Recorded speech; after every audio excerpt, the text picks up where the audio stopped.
BC주 보건당국이 20일 코로나19 정례 브리핑 시간을 통해 센트럴 오카나간 지역 한정으로 적용했던 마스크 의무 착용 지침을 내륙보건 지역 전체로 확대한다고 발표했습니다. 이와 같은 결정은 지난 몇 주 동안 코로나19 신규 확진자 발생 수가 상승세를 유지하고 있어 내려진 결정으로 확인했습니다. 원래 내륙보건 지역 중에서도 일부 지역만 전파가 심하게 일어났으나 이제 다른 지역에서도 코로나19 확진자가 급증하는 것으로 알려졌습니다. 지난 19일 BC주 코로나19 1일 신규 확진자 수는 1689명, 사망자 수는 2명 발생하였습니다. BC주는 BC주 정상화 계획 3단계에 돌입하고 몇 주가 지나면서 코로나19 1일 확진자 수가 서서히 늘어나기 시작했습니다. 그리고 현재는 특정 지역은 한계 전까지 도달한 것으로 보입니다.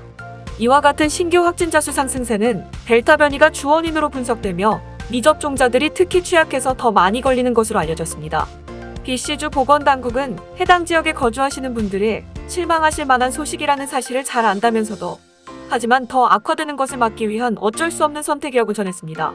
보니애니 BC주 보건관은 해당 마스크 의무 착용 지침을 얼마나 유지할지는 밝히지 않았습니다. BC주는 정상화 계획 3단계로 돌입하며 마스크 착용이 의무에서 권장으로 변경되었으며 코로나19 1일 신규 확진자가 많이 발생하는 센트럴 오카나간 지역 쪽에만 다시 의무 착용으로 변경한 바 있습니다. 다음 뉴스입니다. 보니애니 BC주 보건관이 백신 접종 완료 여부와 관계없이 필수 목적이 아니라면 BC주 내륙 보건지역으로는 여행 가시는 걸 삼가달라고 당부했습니다. 보니애니 BC주 보건관은 20일 BC주 코로나19 정례 브리핑 시간을 통해 현재 BC주 내륙 보건지역 쪽 예방접종률이 안전수치 미달이라 안전하게 내륙 지역 주민들을 보호할 수 없다며 현재 폭증하는 코로나19 확진자 수로 인해 내륙 보건 지역 의료 체계에 한계가 오고 있다고 우려를 표했습니다. 헨리 보건관은 백신 접종 완료 여부와 상관없이 비필수 목적으로 오는 여행은 취소하실 것을 강력히 권고한다고 강조했습니다. 현재 BC주 내륙 보건 지역은 폭증하는 1일 신규 확진자 수뿐만 아니라 BC주 산불로 인해 매우 힘든 시기를 보내고 있습니다. 현재 내륙 보건 지역에서 확진자 수가 급증하는 이유로는 델타 변이 바이러스가 주원인으로 꼽히고 있습니다. 보니 헨리 보건관은 미접종자들로 인해 델타 변이의 확산세가 더 빠르게 커지고 있다며 최대한 빨리 예방접종을 마치시길 바란다고 당부했습니다. 해당 여행 관련 규제는 언제 해제될지 알려진 바가 없습니다. 다음 뉴스입니다.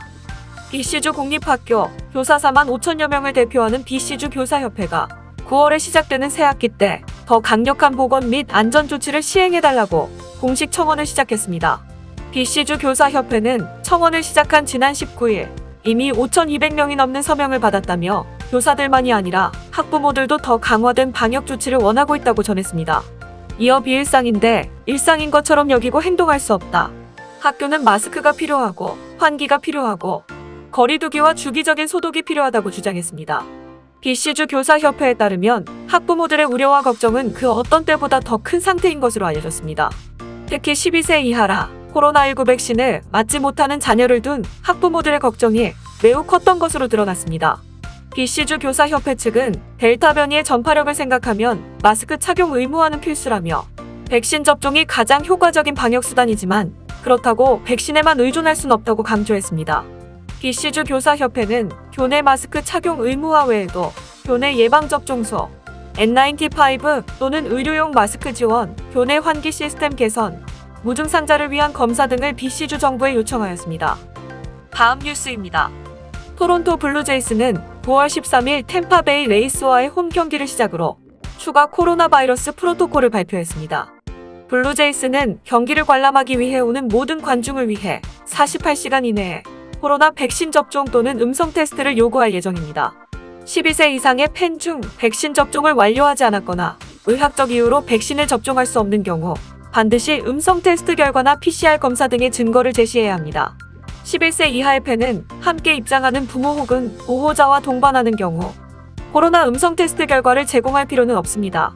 현장에서 이루어지는 테스트는 진행되지 않을 것이며 테스트와 관련된 모든 비용은 티켓 가격에 포함되지 않으며 해당하는 경우 티켓 소유자의 책임이라고 덧붙였습니다. 지정된 좌석 또는 물리적으로 떨어진 장소에서 음식을 먹거나 음료를 마시는 경우를 제외하고 2세 이상 팬은 마스크 착용을 해야 하는 의무사항은 계속 지속합니다. 블루제이스는 9월 13일부터 10월 3일까지 홈에서 12경기를 더 치를 예정입니다. 다음 뉴스입니다. 토론토가 세계에서 가장 안전한 도시 중 하나로 선정되었습니다.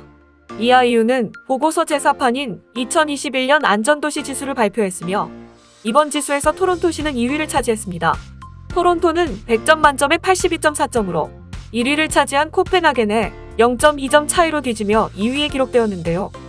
가장 안전한 상위 5개 도시는 각각 싱가포르, 시드니, 도쿄입니다. 토론토는 2019 안전도시 지수에서 6위에 오른 바 있으며 2021년 눈에 띄는 상승폭을 기록했습니다. 이하 이유는 이러한 상승은 지난 2년간 행해진 특정 지점의 개선뿐만이 아니라 주민들의 안전 확보를 위한 장기적인 노력이 성공한 것이라고 분석했습니다. 존 토리 시장은 토론토를 안전하게 하는 요인으로 강력한 공교육과 도시 전체 개념으로 접근하는 안전을 위한 노력 등 여러 요인이 있다고 말했습니다. 또한 도시의 안전은 상호 존중과 인종차별 및 편견에 대한 강한 반발 등 도시 내에서의 기본적인 가치관 공유에서 시작된다고 전했습니다. 2021 안전도시 지수는 도시 안전에 관한 76개 지표를 기준으로 60개의 주요 도시를 평가하고 순위를 매겼습니다. 디지털, 보건, 인프라, 개인 보안, 환경 보안 이렇게 5개의 주요한 카테고리로 분류되었는데요. 토론토는 디지털 부문에서 14위, 보건 부문에서 7위, 인프라 부문에서 4위, 개인 보안 부문에서 8위를 차지했습니다. 토론토시는 환경 보안 부문에서 빛을 발하며 2위를 차지했습니다. 토론토는 순위에 든 유일한 캐나다 도시이자 상위 10위 안에 든 북미 유일의 도시입니다. 뉴욕은 바르셀로나와 공동 11위를 차지했습니다. 다음 뉴스입니다. 코로나19 백신은 맞는 사람마다 부작용 정도가 다 다른 것으로 알려져 있습니다. 하지만 최근 발표에 따르면 1차 접종을 맞고 유독 많이 아팠던 사람은 코로나19에 걸렸던 사람일 확률이 높은 것으로 드러났습니다. 일반적으로 화이자나 모더나 같은 리보액 3메신저 백신은 1차 접종보다 2차 접종 때 부작용이 더 심한 것으로 알려졌는데요. 코로나19에 걸렸던 사람은 이미 항체가 형성되어 있기 때문에 2차 접종을 맞는 사람과 비슷한 면역 반응이 일어난다는 것입니다. 연구 결과에 따르면 코로나19에 걸렸던 사람이 리보액 3메신저 백신을 맞을 경우 1차 접종 때 부작용을 겪을 확률이 코로나19에 걸리지 않은 사람보다 3배에서 4배 정도 높게 나왔습니다. 반면에 코로나19에 걸렸던 사람들은 2차 접종 때는 부작용이 거의 안 나타난 것으로 확인되었으며 항체도 수십 배 더 만들어진다고 보고되고 있습니다. 연구진들은 부작용이 없다고 해서 백신 효과가 없는 것은 아니니 안심하시기 바란다고 강조했습니다. 한편 백신 접종을 받고 나서도 코로나19에 감염되는 경우도 있는데요. 돌파 감염이라고 부르는 이 현상을 겪고 나면 추가 접종을 한 효과가 있는 것으로 확인되었습니다. 백신을 맞은 사람이 코로나19에 걸렸다가 나으면 더 나아진 것입니다. 다만 면역 억제제를 쓰는 장기 이식 환자들은 감염되면 굉장히 위험하기 때문에 미국 같은 경우 추가 접종을 시행하고 있습니다.